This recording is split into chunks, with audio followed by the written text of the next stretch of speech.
Hi, everybody. Good morning. We're recording in the morning. This is a Rita and Rita situation. We're neighbors. We're friends. We have a lot of interests in common. And today we decided to join forces and create this episode for you, focusing obviously on Rita and Rita's work. So sometimes I'll go between saying Rita and Rita. So that's, because it's a strange thing. It's my name too. So it feels strange to always pronounce it in English. So I will go between one thing and the other, which is fine. But we'll hear Rita pronounce her name properly because she has a very beautiful name for Portuguese standards. So, which is not my case, trust me, but she does. So, good morning. Thank you so much for being here. And I just want to ask you to just, a super brief presentation, not even getting into the ins and outs of work yet, but just your name and just a super brief presentation. Rita Menezes. Okay. Rita Menezes. Thank you, Rita, for inviting me. I might call you Rita instead of Rita, but yeah, so sorry about that. I work in the language industry for over 20 years now. My main specialty areas are subtitling and transcreation and also marketing. And I've been translator's trainer. I'm also a translation studies researcher. And that's it, and that's me. That's not only it, but we'll go there in a minute.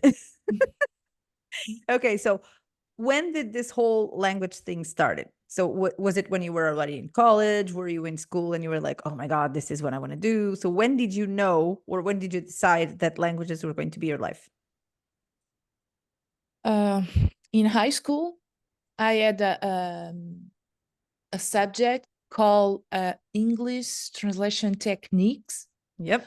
Which was a very basic subject, but it broadened my horizons. And I thought, whoa, this is fun. What if I do this for a living? And then I saw there were actually translation degrees, which I was not aware of. And I decided back then in high school that I wanted to do this. Mm-hmm. So then when it was time to go to university, you were like, okay, I already know. Right? No, it was a shock because it was immensely different. That's why I said it was a subject in high school, just a tiny sample of what translation might be. Back then, I thought that translation was only translating books, and then when I got to college, I realized that translating books was just a small portion of translation. And that's it. And then when I got to my degree, my horizons have broadened again. And I thought that, well, I might do something in these areas. I want to try everything. I want to try a bit of every type of translation available, which I did. And then life channeled me to the creative areas I work on today. So let's start with the finishing college part of things. What did you think? Did you think it was going to be super easy to get a job? Did you think about going to work at a company? Did you immediately thought that you would start working as a freelancer? Because it was not the most common path at the time, even for translators, I suppose. So what happened when you were about to be done with your degree? When I was about to be done, I decided I wanted to do subtitling. But back then, more than 20 years ago, it was very difficult to work on subtitling outside Lisboa. And I decided that I had to move to Lisboa to work on subtitling, which I did. Okay. I went to Lisboa, our capital, and I worked at our state television provider. Oh, you did? Yes, I did. I had no idea. I work on the multimedia department. Mm-hmm. And at the same time, I started finding other jobs in subtitling. And that's what I did. I looked for companies and I literally went there. Ding dong. Do you have work for Wow. me? Oh, okay. It happened like this. Uh-huh. Okay, you have to do a test. I did the test and I passed, and that's how I got my first subtitling job. And as a freelancer, Mm-hmm. So you I've always started with Portuguese companies. If you were there in Lisbon, so you just yes, went to their offices and talked to them. I'm yes. sure some of them still exist, probably Syntagma and some of the most classic ones, I would say. Syntagma is one of the most ancient right Mm. now, but actually this Cristo company, Bet was also uh, around. this particular company does not exist anymore. Ah. But that's okay. So I had to look for job, for work there. I had to move from my city to another city, and things were very. And why I had to do this? Because we used VHS tapes. Mm. We needed VCR recorders. We needed a very expensive software that none of us could afford to buy. Mm-hmm. That's why we had to go there. I had to go to the company to to time the subtitles, to do the timings. Mm-hmm. I could not do that at home. So it was it was difficult to Mm. get a job on subtitling back then. Well, I had never thought Due to about the this tech, VHS yeah, thing. Even if I yes, did a few jobs like that, especially transcription, things like that, I still did that. I remember the courier coming to my house in Los Angeles and bringing me VHS, and I had to look for a VCR because they were no longer around because it was 2006, I think. So I had to go and get one, but it was well, hard to find this was before before. that. This was in 2003. Mm-hmm. That's when I started. Wow. Uh, back then. So you started working for our TV channel, and how long were you there for? A year and a half. Then I decided that I had enough of Lisbon, and moved back to Leiria. But how was the job? Did you enjoy the job? Did you? My job at the television channel, yes, Mm, it had nothing to do with translation, but it was really interesting, and I had a nice experience working with so many people in the same department. um I really enjoyed it, mm. but I missed my town, and So you came back. the hustle of a big city is not for me. Mm. Back then I moved back, and I had a kind of agreement with another company, and I could bring the tapes with me, and then I went to Lisbon once or twice a week to do the actual subtitling. And from there, there were other clients. My first international client came in 2004. Yeah, But that 2004. one wasn't with tapes anymore, or was it still? No, No. no, not tapes anymore. Videos, which I had to download. Mm-hmm. Back then, again, internet was very expensive. I had a huge amount, a huge bill every month because I downloaded a lot of films, Yep. but I had to, so it was part of the job. That's when the DVDs were in high demand, when I started working with international clients. Mm-hmm. How was that DVDs and then experience? Blu-rays. Mm-hmm. How was this experience different from working on site with Portuguese clients? Well, digital is easier to I would say to manipulate. It's not to manipulate. It's easier to work with the digital than with the VHS, of course. You only need your computer and the software.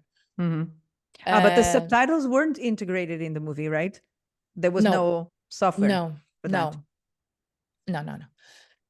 Then, of course, the payment was very different. International clients always tended to pay more than national clients, at least for Portuguese. And it was easy to decide which way to go back then. Yeah. So then when did you start working in other types of translation? Because you have started working and you did your master's in marketing and all that stuff. When did that happen? Was it close to that time or was it much later? To finish my degree, I had to do an internship and I translated a book back then in my internship. Then what was it about? It was a book about European Union. Oh. How it started and how it goes. So not a fiction book, but not a fiction book, more technical or historical or both technical and historical, yes. Very difficult and very fun to translate. And then along with my subtitling clients, here and there I was contacted with by other clients, from the technical area. And I tried, of course, I did technical translation. And then things, you see that there's one thing that I value, which is word of mouth. And I was tend to say to my students, do not undervaluate your project managers, because if you leave a good impression, they might contact you later on, even if they move companies. And this happened to me a lot. So my first contact with marketing was in one of these cases. A former project manager in a company that I worked for moved companies, and in that new company they were specialized in marketing, and back then I started translating questionnaires and surveys. And from there I went to transcreation, marketing campaigns, advertisement, and I decided, okay, I have been practicing, but I think I need to learn more about this, what I'm doing. That's when I decided to do the master's in relationship marketing. And that's how I got my specialization in marketing from the work that came my way, and also from the training that I did after that. So when did you create the company? I created the company during my marketing master's degree in 2015. Because back then I thought I knew everything about marketing, everything I had to know, I knew, I thought. And I decided to create a company, create the brand, create everything that I could back then.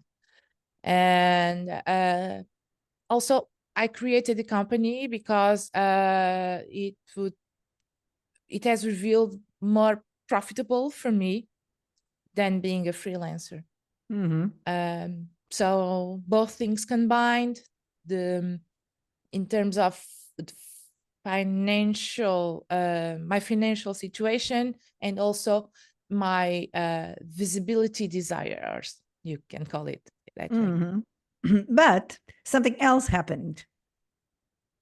She's like, I don't know what she's talking about. What else happened? I'm talking about when you started teaching at the university.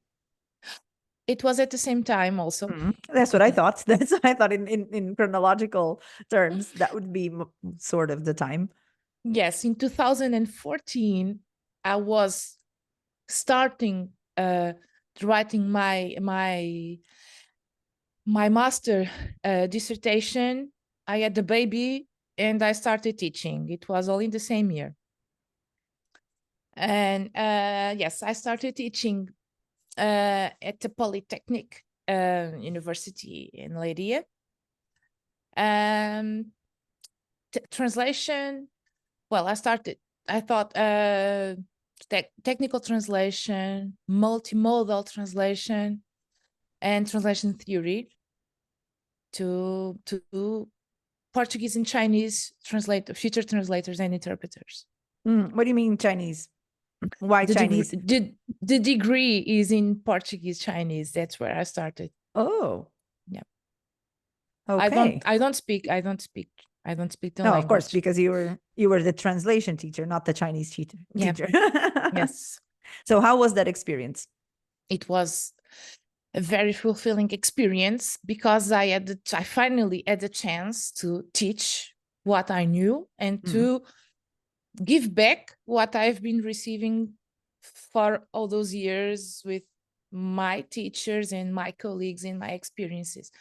So it was my time to give back to the community of translators, to pass on my knowledge. It was great. It was indeed. So in terms of work, what happened after all this explosion of having babies, creating companies, doing marketing masters, and being a university teacher all at the same time? What was happening in the work front? In the work fronts, work never stopped. We have to live, right?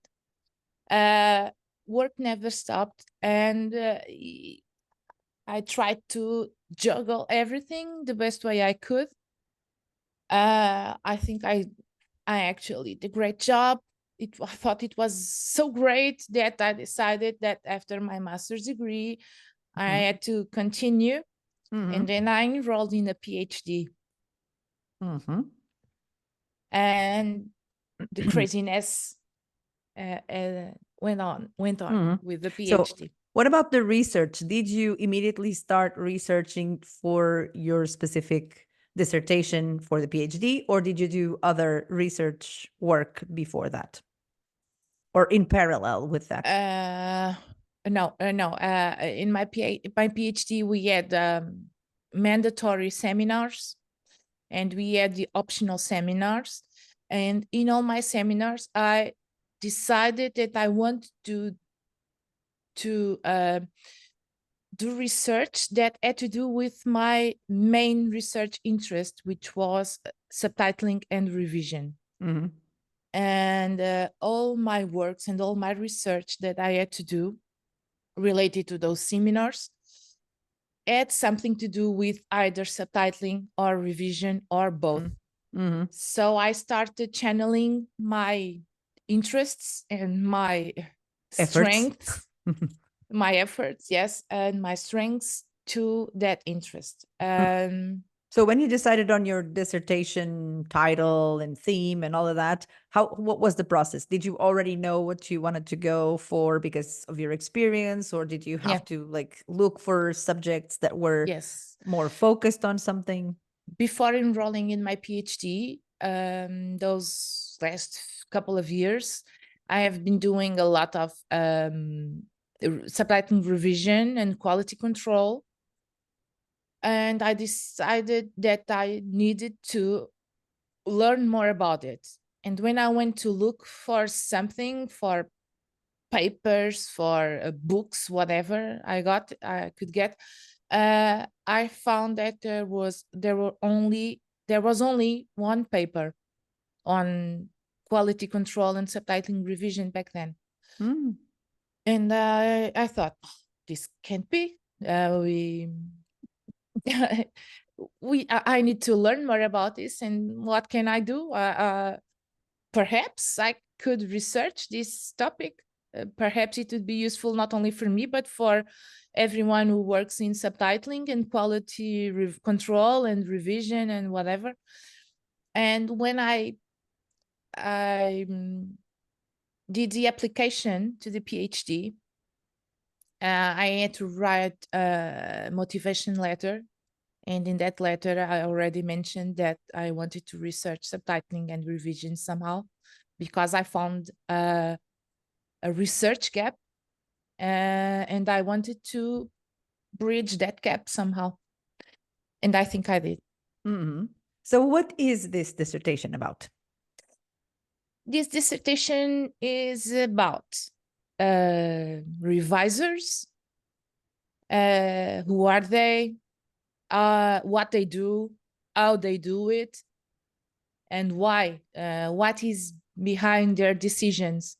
Why they decide to act in a certain way when they face a certain type of text. And I did an experiment for my PhD, and I tested several models of analysis of their interventions. My main research output, I would say, it's a analytical typology, which tries to analyze what are the how they intervene in a text, what motivates them to intervene in a text, and whether they privileged more the text itself, the words, or the timing in subtitling, or both, And I was able to trace their activities with a specific methodology I used. And then I reported on their activities, on their motivations, and and then I did a quantitative analysis on the type of interventions they did. And did you tell me that you had access to their thought process? Because were they recording their thinking, yes, or what was the... Yes, in terms of methodology, I used questionnaires, and I also used think aloud protocols to record their thoughts. I used screen recording to see what they do. And I used corpus analysis to analyze the text, to compare the translated file with the revised file, and then analyze the changes. And then I put together all these methodologies. That's why my research is as a mixed methods approach. I combine all these methodologies and these data collection methods, analyze them all with different types of analysis, and came to some conclusions. And so some of the most interesting conclusions would be that revisers have different types of orientations while revising, meaning that some of them tend to be more client oriented, some are more audience oriented, and some are more reviser oriented, meaning oriented to themselves. So when you say that, so when you say client, let's clarify that to understand what that could mean, right? Okay. When you feel, or when you see, when you have evidence that they are client oriented, how do you see that?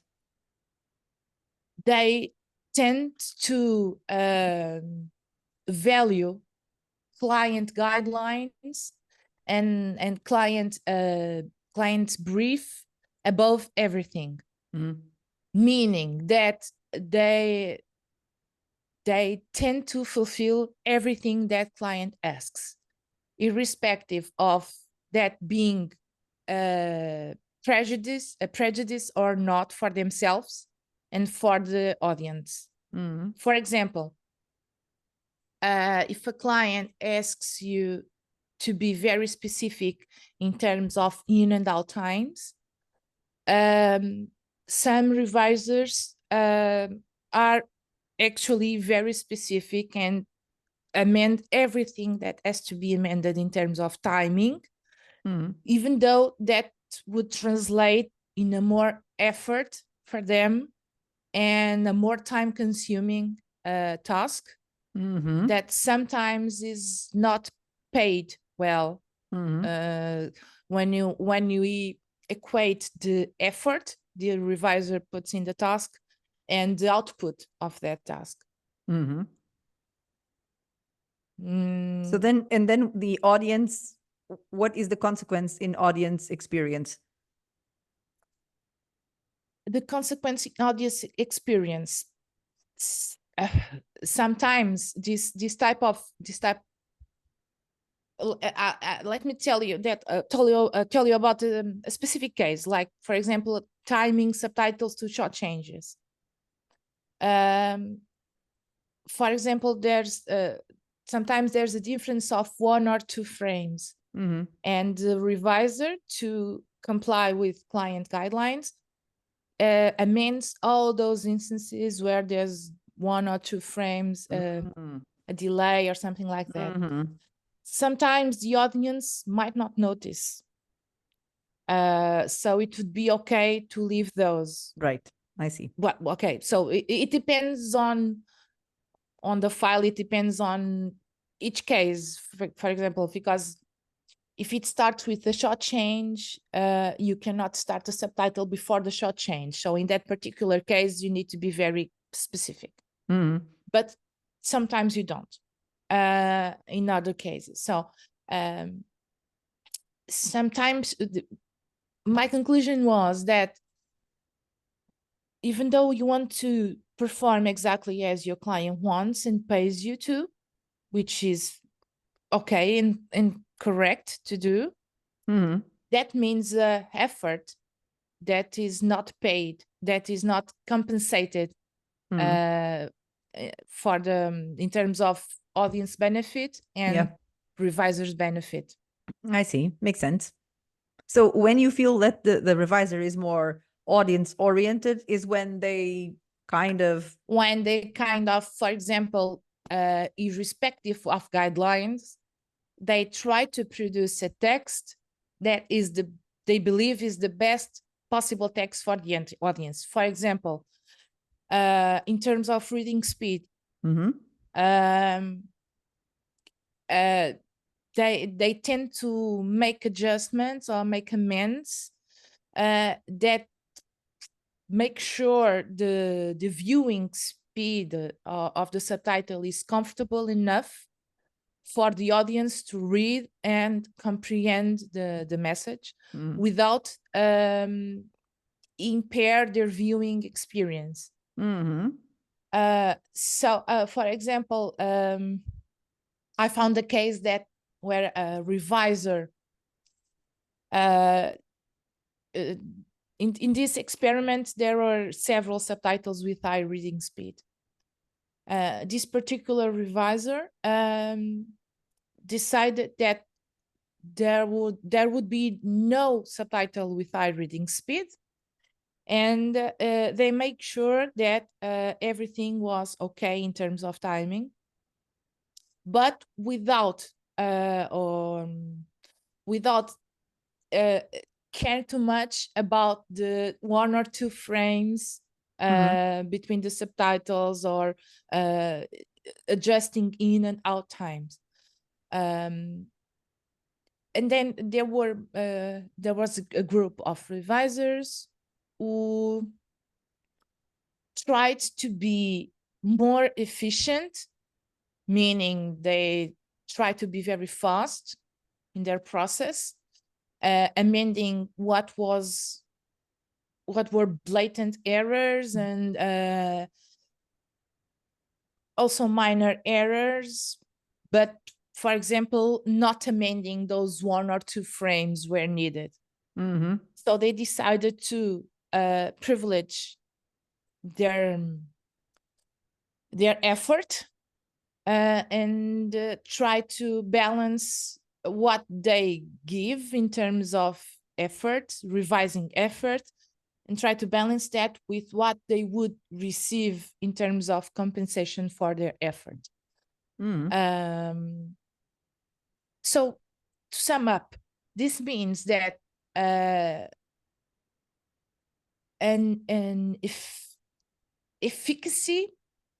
efficacy meaning effective is not the same as being efficient.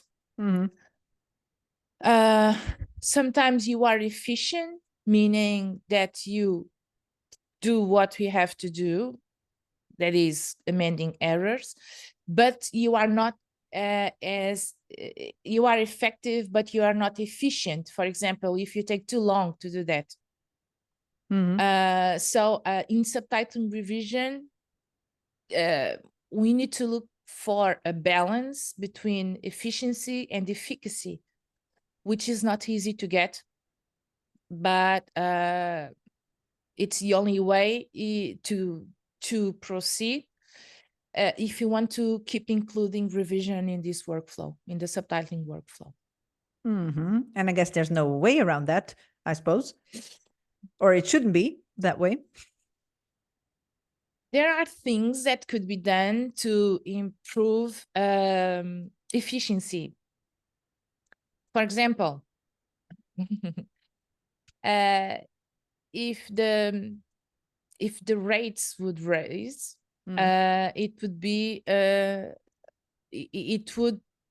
would take more time with the time-consuming tasks. Yeah. Yes, that's it. We had a frozen yes.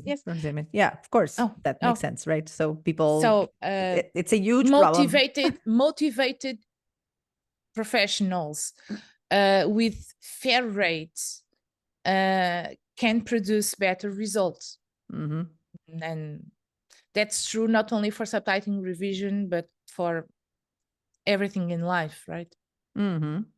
Yeah. So your PhD was just presented to the world, I guess, on the 22nd of January. I think that's the date. Yes, that's right.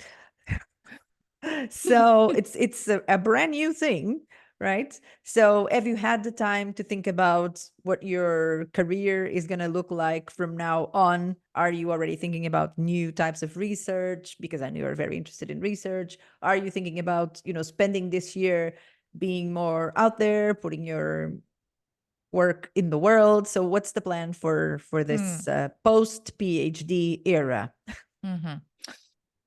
So the plan is keep working. Above all, I'm a translator, linguist, whatever you want to call me, because I'm not only a translator, I also transcreate, I revise, I post-edit, I do consultancy, you name it.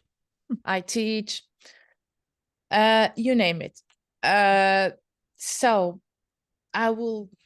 I intend to keep working on translation or on linguistic jobs. And also I want to keep researching, and probably my next research will have to do with technology. Because as I mentioned, I researched subtitling revision. I did not research post-editing, even though there are similarities. They are not the same thing. So it would be interesting to go there to post-editing. And then another of my research interests besides technology is creativity. I had the chance to research a bit of creativity in my master's degree. And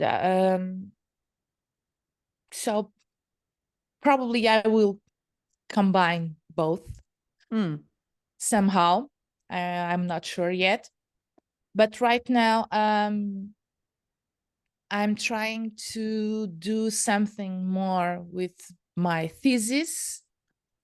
I'll try to present the results in a couple of conferences this year. And that's it. There's no rush. The worst part is done, which was the PhD. The worst are the best. So sorry, it's my Yeah, I know how it goes. Yeah, it's fine. Yeah. It's fine. Um, We all have our black cats. yes.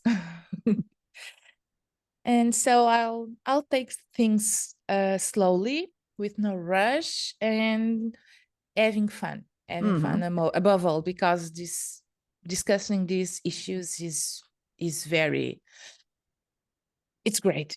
I love to discuss these issues with anyone who wants to hear me.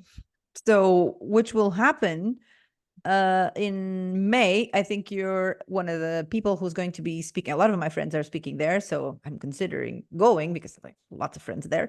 So you're going to be presenting at the Aptrad, which is what is it? The Portuguese translators. Portuguese translators, one of the Portuguese Translators Association. Mhm. Yes, the event is Translate Porto. It's in Mhm. May, and I'll be presenting a paper on transcreation and artificial intelligence. Mhm. So no subtitling this time, or at least No, not the focus. no, not subtitling. Mhm. Not subtitling this time, but transcreation is one of my expertise areas. Mhm. So I will not fall far from the tree. From your own tree. So you're also a mentor, right, at Aptrad? Yes, Or you were, or you are. I am recently. That's a very recent thing. Mhm. A mentor at Aptrad. Well, I cannot say I am a mentor because I do not have any mentee yet, but But you're I expecting them to come soon, and you're ready for them. if they want to, yes, I'm here. Go on. Okay, everybody. So you members of Aptrad, if Yeah. you know, Rita is available to be your mentor with their blessing, right? Yeah. So yeah, so great. So I mean, of course, we're friends, so I kind of knew most of these things. I didn't know the things from the beginning, but it's always very nice to hear it. And I think that everybody should know about your dissertation because it's something very original from what I've known. It's not something that people write about all the time. There's probably a lot of research in translation, but not necessarily in subtitling. So I've never heard of many of those. So I thought it was really interesting that everybody would know that you had recently done that, and we cannot wait to hear all those papers, some of them hopefully in English, so that everybody can so that everybody Yes, can. that's the plan. That's the plan. Yeah, Some see. of them will be in English. Okay, so this is it for now, but we'll keep on, talking and discussing these things that are really interesting for us. And I will see you around. Thank you so much for Yes. this, and good luck for the rest of the year. Thank you for having me, Rita. Thank you very much. You're welcome. Bye bye. Beijinhos. Bye bye.